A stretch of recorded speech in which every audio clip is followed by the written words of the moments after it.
America और Israel ने अपनी कायराना हरकतें शुरू कर दी। इसराइल ने जो कुछ गाजा के साथ किया वही अब ईरान के साथ भी करने लगा है। आपको अगर याद हो तो 2 दिन पहले ही मैंने इस बात का जिक्र किया था कि इसराइल ईरान के इंफ्रास्ट्रक्चर को नुकसान पहुंचाना चाहता है ताकि ईरान अंदर अंदर से पूरा टूट जाए। 2 दिन पहले ही मैंने एक चीज़ का जिक्र और किया था कि गल्फ कंट्रीज में जो पानी पिया जाता है उसका तकरीबन 90% हिस्सा समुद्र के खारे पानी को फ्रेश वाटर में तब्दील करके पिया जाता है। समुद्र का पानी नमकीन होता है, पीने लायक नहीं होता है। समुद्र के पानी को पीने लायक बनाने के लिए गल्फ के तमाम देशों में डिसोलिनेशन प्लांट्स लगे हुए हैं, जिसके ज़रिए समुद्र के पानी को पीने लायक बनाया जाता है। ईरान के अंदर भी डिसोलिनेशन प्लांट्स लगे हुए हैं। जो पीने का पानी है वो समुद्र के खारे पानी को फ्रेश वाटर में तब्दील करके ही पिया जाता है। इसराइल, अमेरिका अब ईरान के अंदर इन्हीं डिसोलिनेशन प्लांट्स को निशाना बना रहे हैं ताकि ईरान के लोग प्यास से मर जाएं। दरअसल ईरान के अंदर एक केशम आइलैंड है। इस केशम आइलैंड पर एक डिसोलिनेशन प्लांट्स बना हुआ है। इस प्लांट पर समुद्र के खारे पानी को पीने लायक बनाया जाता है, फ्रेश वाटर में तब्दील करके। तकरीबन 30 गांव इस प्लांट से जुड़े हुए थे। 30 गांव में पीने का पानी पहुंचता है इस प्लांट के जरिए।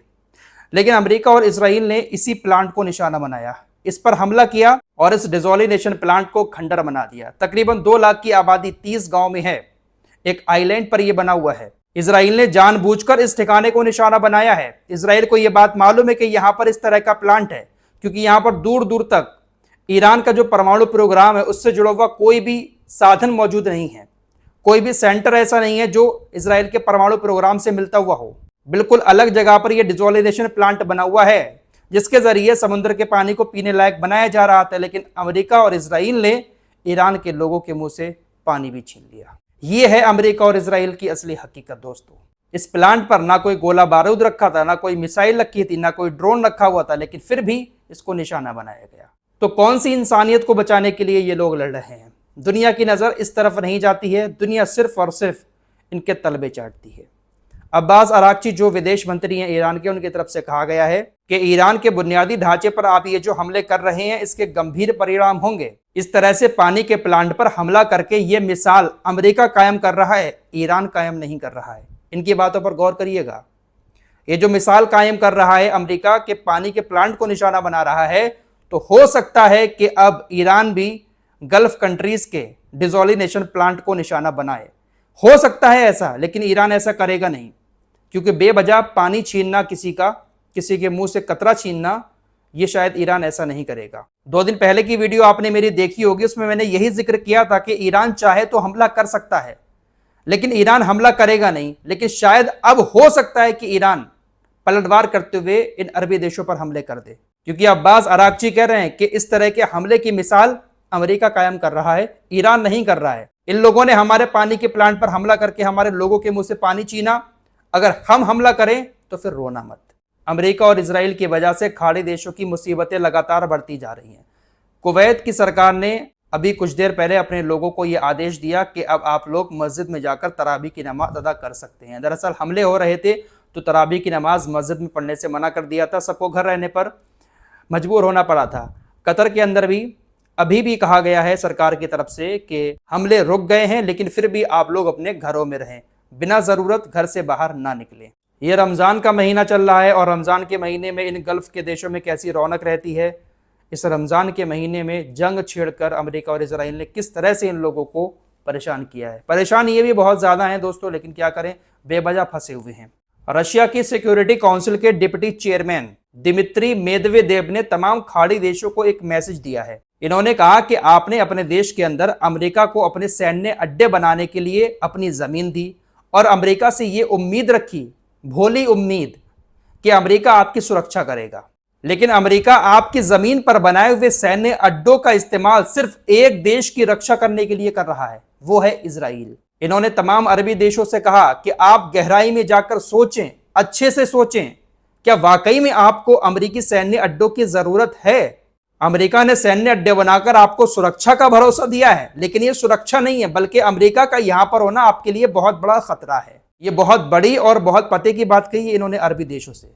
यार, इन अरबी देशों को खतरा है किससे? किसी से भी तो नहीं है। क्यों अमेरिका को अपने देश के अंदर सैन्य अड्डे बनाने की इजाजत दी? अरे सब आपस में एक दूसरे से मिलकर रहो। 57 इस्लामिक देश हैं, एक दूसरे से मिलकर रहें। किसी को किसी से खतरा नहीं होगा। लेकिन अमेरिका जैसे देश इन लोगों के दिलों में डर बिठाकर अपने पैर मिडिल ईस्ट में हमेशा से पसारे हुए है। और रक्षा किसकी करता है? सिर्फ इजराइल की। बहुत सारी रिपोर्ट्स आ रही हैं, आपको बता रहे हैं ना हम। ये अरबी देश अमेरिका से डिमांड कर रहे हैं कि हमारी मिसाइलें खत्म हो रही हैं डिफेंस सिस्टम की, आप हमें मुहैया कराएं, लेकिन सप्लाई जल्दी नहीं हो पा रही है। अमेरिका ने जो भी अपने एयर डिफेंस सिस्टम लगाए हैं वो अरबी देशों को नहीं बचा रहे हैं, बल्कि इजराइल की ही रक्षा कर रहे हैं। तो क्या ही फायदा अपने देश की जमीन देकर अपने देश में सैन्य ठिकाने बनवाने का। समझ नहीं आएगा इन लोगों को जल्दी। समझ तब आएगा जब ये पूरी तरह से परेशान हो जाएंगे। तुर्की को लेकर खबर है, तुर्की अपने F-16 विमान साइप्रस में तैनात कर सकता है। साइप्रस के ऊपर हिजबुल्लाह ड्रोन अटैक कर रहा है। उन ड्रोन अटैक से बचाने के लिए तुर्की F-16 विमान साइप्रस भेज सकता है। दोस्तों, ईरान ना सिर्फ अमेरिका के सैन्य ठिकानों को निशाना बना रहा है, एम्बेसीज को निशाना बना रहा है, बल्कि अमेरिका की जो कंपनी भी मिडिल ईस्ट में है उनको भी निशाना बनाया जा रहा है ईरान के ड्रोन्स की तरफ से। इराक के बसरा में एक अमेरिका की कंपनी हैलीबर्टन बनी हुई है, उसके कार्यालयों और गोदामों वाला एक परिसर पूरी तरह से ईरानी ड्रोन हमले में नष्ट हो गया। ये तस्वीर जो दिखाई दे रही है ड्रोन से ली गई तस्वीर है। ड्रोन हमले के बाद कुछ इस तरह का नजारा देखने को मिल रहा है। तो अमेरिकी कंपनियों पर भी ईरान हमले कर रहा है। कतर के दोहा में जो ईरान की एम्बेसी बनी हुई है, उस एम्बेसी में जो लोग काम करते हैं उन तमाम अधिकारियों को कतर की सरकार ने तुरंत कतर छोड़ने का आदेश दे दिया है। हालांकि कुछ लोग अस्थायी रूप से कतर में रुकने की पेशकश कर रहे हैं, इजाजत मांग रहे हैं, लेकिन सरकार ने जो इजाजत दी है उसके बाद कतर के होटलों में उनको रुकने की जगह नहीं मिल रही है। कतर की सरकार ने कहा है कि आप जल्द से जल्द एम्बेसी छोड़कर देश से निकल जाएं।